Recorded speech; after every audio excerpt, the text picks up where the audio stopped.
こんばんは。クラリネットミーティングです。寂しいな。So, I'm gonna have a guest speaker tonight, and we're so excited. So, let's start in things ICA. So, I'm gonna ask you a few questions, and if you want to introduce yourself for a minute, that would be great. Sure. So my name is Jessica Harrie, and I'm the Executive Director of the International Clarinet Association. We are an international nonprofit based in the US, but we have members from all over the world. And we have about 5,000 people in our organization. And we do all kinds of different things throughout the year. I see our magazine on your piano there. We publish a magazine 4 times per year. And we host several clarinet events annually, biannually, both in person and online. We have a Facebook group, and we do all kinds of different types of things. So if you're not a member, anybody that sees this video, we would like to offer you a highly discounted membership as part of our sister association program. So you can contact me, and I'll help you get set up with a free membership for a year, and then after that you can join at $6 per year. Great. Yeah. So your role at the ICA, how long have you been serving for the ICA? So I started in January of 2020. Oh, Great time. But I actually, as director, I started in 2020. But I worked for the ICA since 2016 in various capacities, both as a volunteer and as a conference organizer and associate editor for the magazine, social media coordinator, so many different things. And I'm very fortunate that the board of directors appointed me in 2020 to serve as the next director. So 4 years roughly I've been a director. Yeah. That's wonderful. And because I never knew, such those hard years of past 3-4 years, and because being away from States, and I feel like, okay, I'm not in the circle anymore, but this timing and those seasons of life changed, and then everything's go online, and then I get to see all those events and online. I was so excited, and then I get to connect with those people, and that was wonderful. Yeah. And you worked so hard, and you are so good at it, and I was so amazed. Thank you. It's a really a beautiful organization, and I'm really proud to be working with the people that I work with.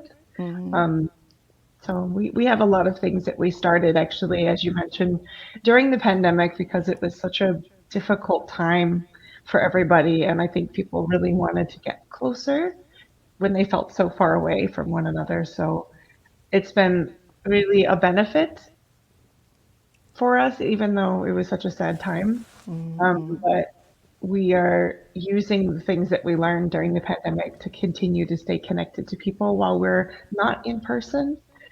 So that's been really helpful to us as well. I'm very excited about that. And then you've been just expressing the need and the passion towards to getting Japanese audience, students and enthusiasts to join and get more involved. And how can we help, and how can we involve, and what's the hardest part to advertise? I think sometimes we as an organization, because our staff and a lot of our volunteers are based in the United States, our online events happen at times that are not convenient to our Asian friends. So we are going to be holding some more events that are happening in Japanese Standard Time and also in other time zones, so that people based in those regions can participate at a time that's convenient to them, not necessarily happening in the middle of the night so that you have to watch a replay. So we've been talking about doing that, and we have some. So in the future, we're going to be doing that. And I think one of the first events that will use that model is the New Music Weekend that happens in the fall. And our New Music Committee chair is Tom Piercy. And Tom lives half the year in Japan and half the year in the United States. So he and I are working on a schedule in which some of the events will take place in the morning in Europe time and also the morning or evening in. This new music thing is very interesting also, and I hope that any those Japanese, because I know a few people compose those clarinet ensemble music and everything. So I hope. Yeah, and I know that ensemble music is so important in Japan, and actually my dissertation is about ensemble music, so it's something that's really special to me, and I think that more people should be able to hear the incredible Japanese pieces that have been written for clarinet ensembles. So. Great.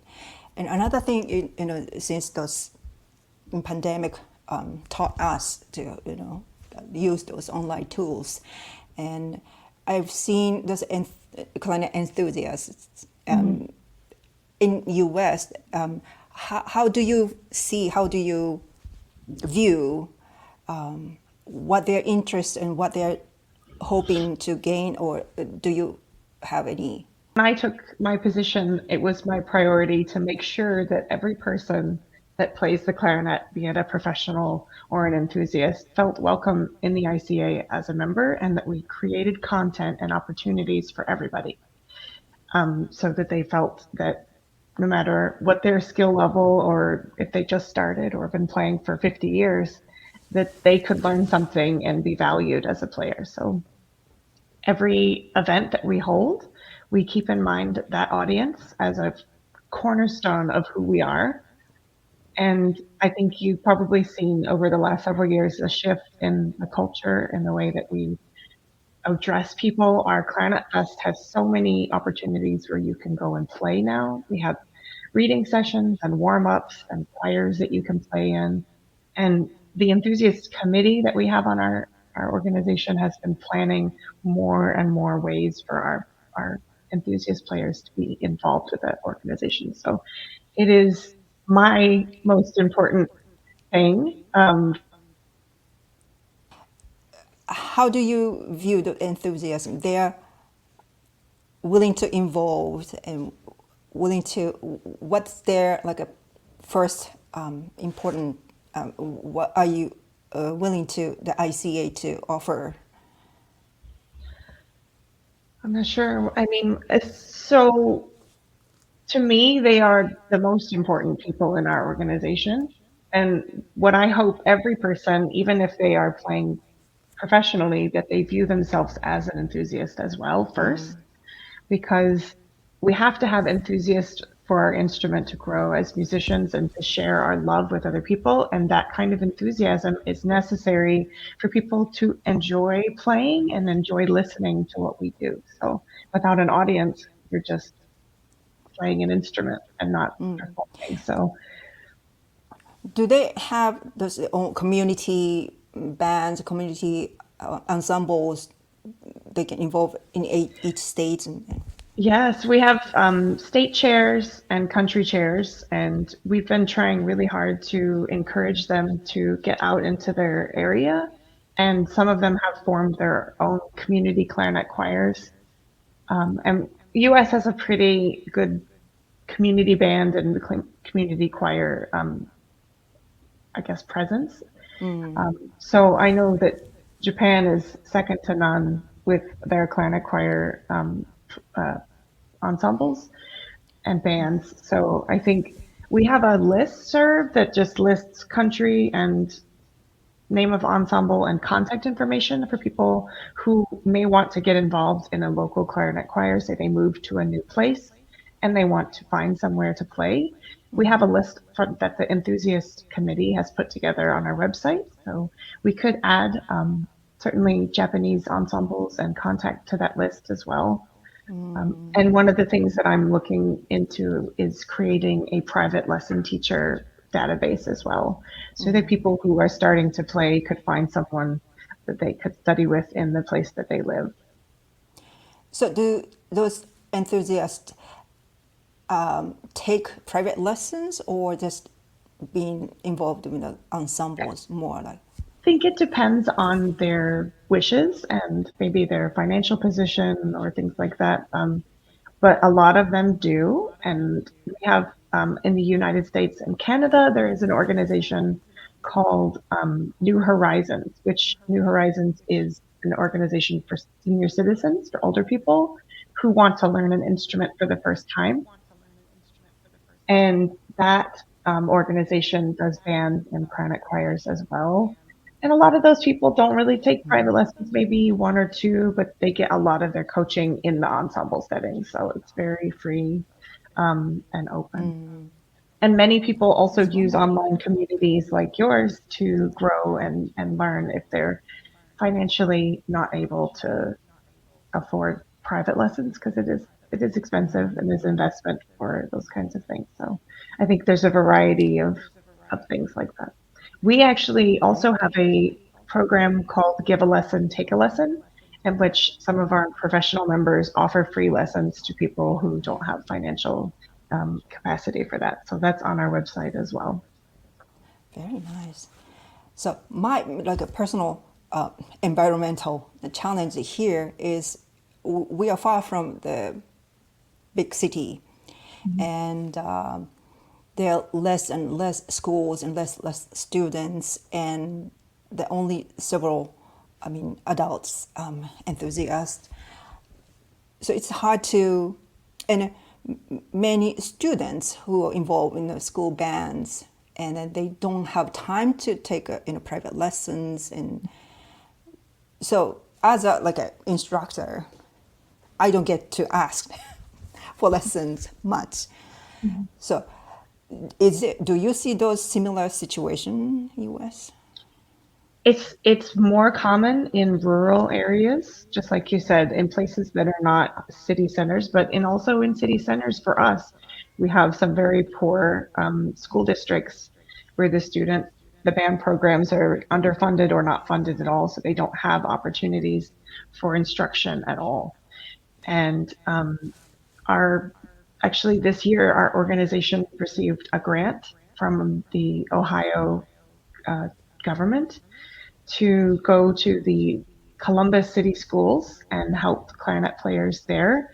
And we also have an instrument donation program that we started during the pandemic. And we are repairing instruments that people don't use and getting them to students in need. So if you have students or people maybe who want to be students in your area that would be a benefit of that program, we could provide them with a free instrument. So that's something wonderful that we started as well. And they're not all the best quality instruments, but when you want to get started and you don't have anything is better than nothing. So I'm really proud of that program because we helped so many students already get an instrument, and some of them made honor band or got to college with that instrument, and some of them are just playing for fun, like enthusiasts. Great. So will you talk about this year's ClarinetFest? Yeah. So we will be in Dublin, Ireland at the Convention Centre Dublin on Liffey River in downtown Dublin, and the conference is July 31st through August 4th. We have so many great events planned. We have traditional Irish music. We have a drag performance on clarinet, which is the first time we've ever done that. And of course, we have a string ensemble with soloists and some of incredible players. I know Michael Lowenstern is playing, Nicholas Balgeroux, Nadine Silverman, some other incredible musicians. So we don't have the schedule released yet, but it should be coming this week. Wow. And once we release the schedule, you'll be able to see more succinctly what is happening from minute to minute, but it is a lot. So we do have our enthusiast choir, which meets each of the days of the conference, Thursday through Saturday, and they rehearse and they do some warm-ups together, and it's a really wonderful community.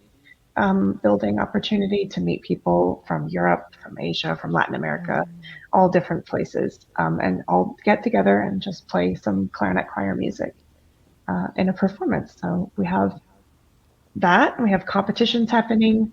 Too late to enter those competitions, but we will be releasing the information about our competitions for next year very soon.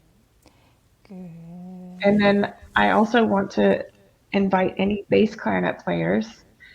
We have a bass clarinet choir that's happening this summer at ClarinetFest, but also in January in Arizona, we're holding our second ever low clarinet festival. And there's an enthusiast competition for that specific event. And I think there's a piece being written by Michael Lowenstern or something similar for that competition. So it's the first time that we've ever offered that competition for enthusiasts, and I'm really, really excited about that. Great, great.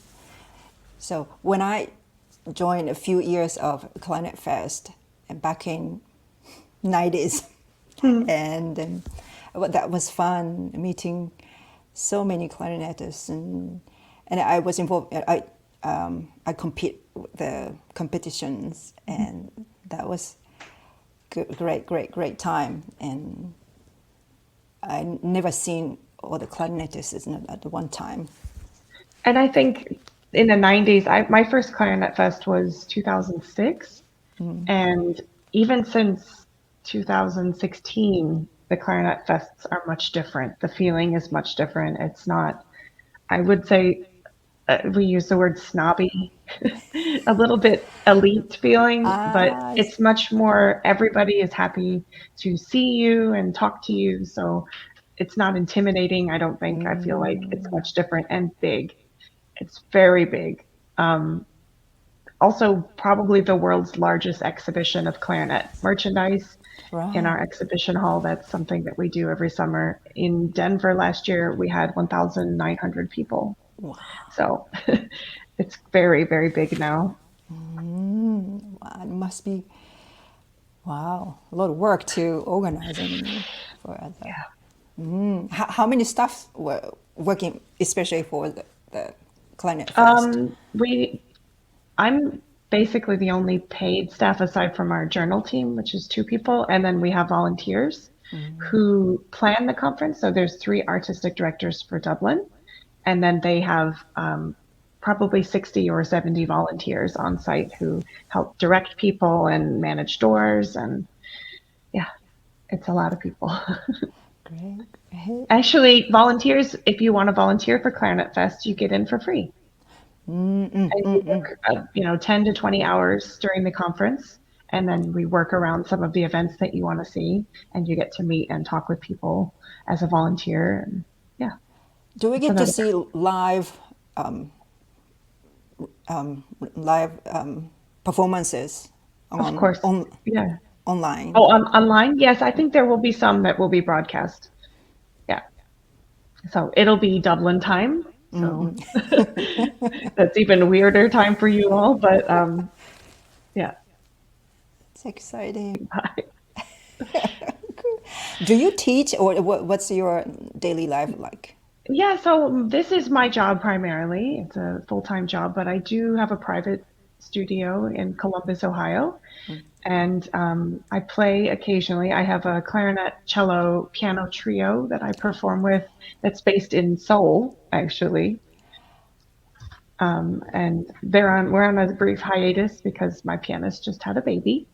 So, but we will probably play in 2026, I think. But so I have very few students at the moment, but I teach primarily young players or enthusiasts. Good. And then because this past 8 weeks we did scales and etudes, and I picked up Albert Azar scales and Demnitz we did for the, and I didn't particularly use that when I was a student. Those, because if you go to music college, I mean, the 2 octaves are not enough, right? Right. But for enthusiasts, those adults or beginners, it's very stable, and then it's good to have a solid foundation.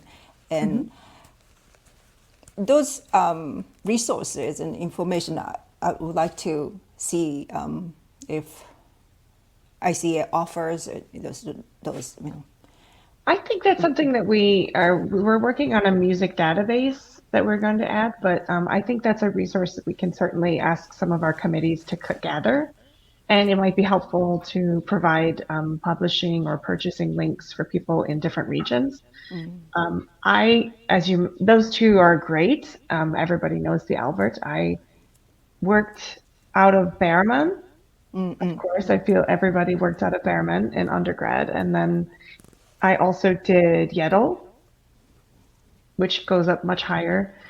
And I think Close, the Close scales. And my favorite warm-up exercise is the 68 finger mechanism exercises in the Close book. I love those. And I like to transpose them to different keys to make them, cover areas that don't necessarily get covered in literature because it's all in C major. So good. We need those resources. And then especially Japanese, they tends to use, if you want to go to music college, you need to study those Eichler scale, the German Rolf Eichler. That's very high, 3 octaves. They use those scales, and those are hard to, get into. For beginners. It's good to have a strong foundation of 1 octave, then 2 octave exercises, and build from there. Which I never thought, when I got interested into getting into music college already, I can play just a basic, but I never took private lessons, and now you need to prepare for that. It's the same for me. School I didn't have lessons until my senior year of high school, just before. And my community did not have an orchestra program, so I only had band, and I didn't really even know what an orchestra sounded like until I got to college. So, wow. I mean, I was, for me, not until I went to States and then sit in an orchestra. It was so intimidating. But great experience. Great. And then it's so lovely and it's so fun to get connect with ICA finally and then get to know you. And we'd love to do that sometime again. And of course. Hi, mata sayonara. Hi. So I'm gonna put you off, and I'm gonna just はい、ありがとうございました。それジェシカさんでした。